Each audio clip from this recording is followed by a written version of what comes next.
lalo na dito sa ating napakagandang stasyon na talagang nagbabalita ng accurate news, Bombo Radio Philippines Dagupan. Siyempre sa iyo, Bombo Justin, salamat sa laging pagbibigay ng opportunity na makapagbahagi kami ng aming experience tuwing may mga ganitong sakuna. So magandang Yes. hapon po sa Vice, kamusta yung ginagawa po yung pag-ikot dyan sa bayan po ng Lingayen na walang pinipiling barangay, no? Kahit na yung mga mabababang lugar, kamusta na?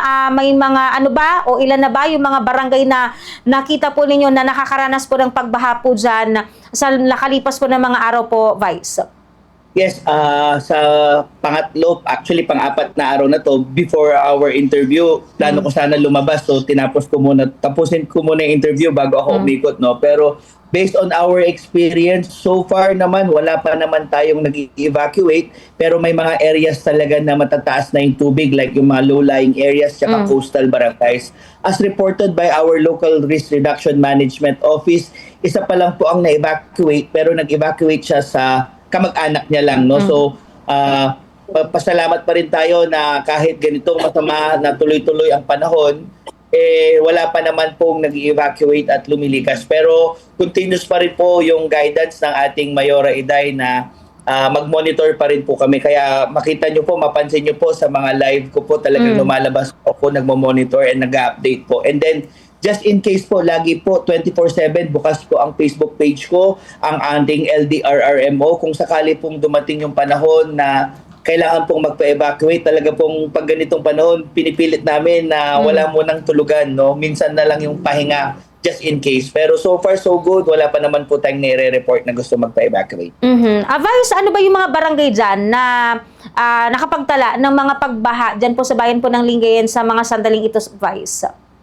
Well, as per report by our LDRRMO head, Sir Clark Mamaril, ang mataas na area po natin ngayon is dyan sa area ng Pangapisan North, especially sa sitio Aplaya, no? Mataas din ng tubig sa barangay Dutlibsong East, no? Sa portion po ng poblasyon, meron din po sa sitio Albiar, mataas din po yung tubig doon.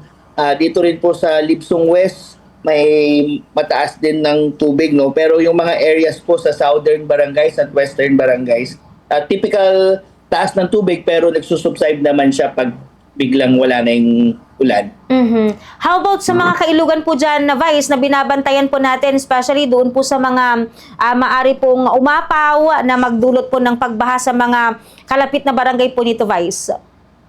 Well, kahapon napansin natin yung pagtaas ng tubig kasi nagkaroon tayo ng high tide, no? Pero monitoring the Limahong Channel, doon po sa may bandang Limahong Tourism Center, mabilis yung agos ng tubig, medyo tumaas din po yung tubig doon, pero moderate pa naman, no? Bumisita rin ako kagabi sa Dumalandan East, ilalim ng tulay, kung saan makikita natin yung pag-agos ng Agno River.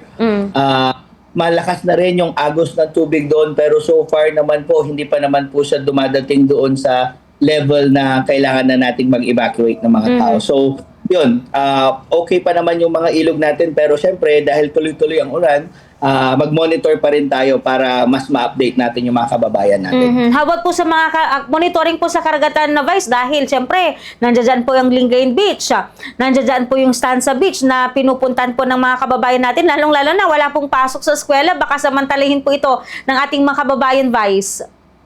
Well, sa mga karagatan po natin, kung mapapansin nyo po along the Lingayen Baywalk, nagdi-dredging po ang Office of the Governor doon. Ganon din po, may dredging din pong nangyayari na sponsored by Office of Congressman Marco Wangco. Dahil po kung mapapansin nyo po doon, yung tubig dagat po, hinahago niya po yung buhangin. So natatakpan po yung mga daanan, daluyan ng tubig from the residential area to beach area. Kaya po continuous yung pag-backhoe ng tubig, no? Especially nung alam na natin may darating na bagyo, mula po sa opisina ng ating provincial governor at saka sa ating congressman, nag-request na po tayo na i-backhoe nila yon. So far so good po, patuloy pa rin po yung tuloy-tuloy yung pagdaloy ng tubig. So mamaya, monitor natin, baka masarahan ulit. We'll seek also the help of the DPWH para makahiram ulit tayo ng mga equipment para backhoehin yung mga lugar para hindi po ma-stuck as stagnant yung tubig ulan doon po sa mga residential area at mag-flow po siya sa dagat. Vice, though nabanggit nyo kanina, wala pa yung mga inilikas na pamilya sa mga evacuation centers. Saan po ba yung mga lugar na maaari pong likasan ng ating mga kababayan? Kasi we all know, kahit na lumabas o kung sakaling lumabas na po yung bagyo, yung epekto po ng habagat, maaari pa rin nating maranasan. And we all know, ang province po ng Pangasinan, catch basin po tayo ng mga karating probinsya po natin, katulad dyan po sa may Baguio at sa mga kalapit province po natin, na maaari pa po tayo makaranas po ng mga pagbaha para po doon sa mga nais pong lumikas kung sakali, Vice Mayor.